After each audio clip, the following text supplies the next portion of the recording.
So the question here is, why is sample standard deviation calculated differently from population standard deviation?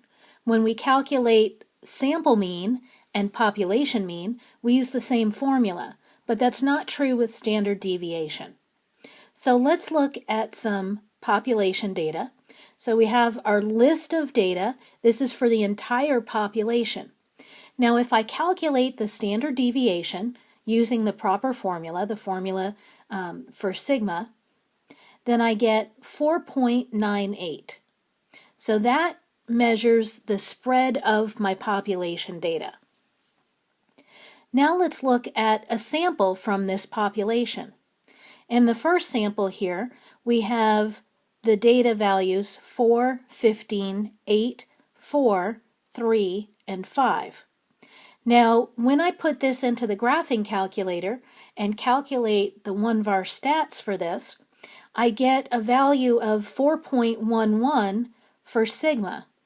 Now, when we compare that to the actual population standard deviation for the whole set of data, 4.11 is smaller than 4.98.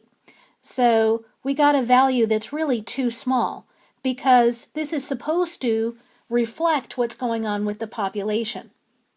Now if we look at the value that we get for sample standard deviation, we've got 4.51. Well, that's a better value. That's closer to 4.98.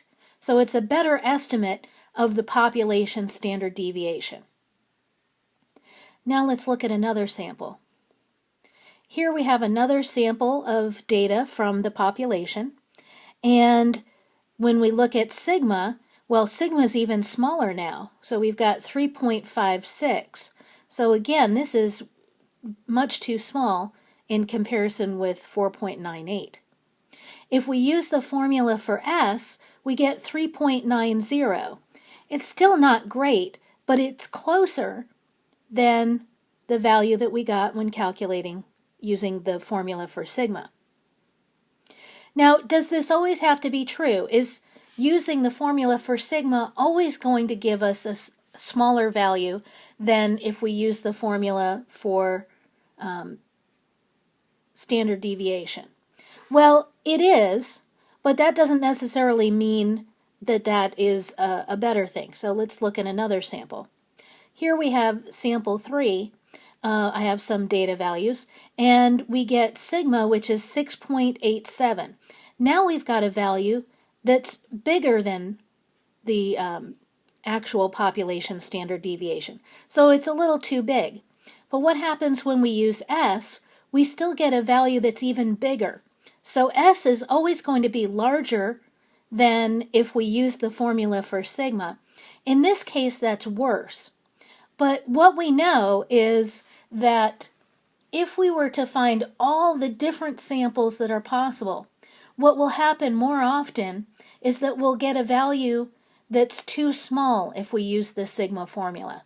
So by using the formula for S, most of the time it's going to give us a better value, a better estimate of the population standard deviation. Not every time, but more often that will be a better reflection of the entire population.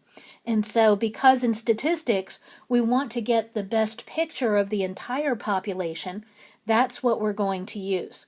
So it's not because it's a formula that was handed down from on high that works perfectly. So it doesn't. But the formula for sigma doesn't give us the best estimate either. So S works better, and that's why we use it in statistics.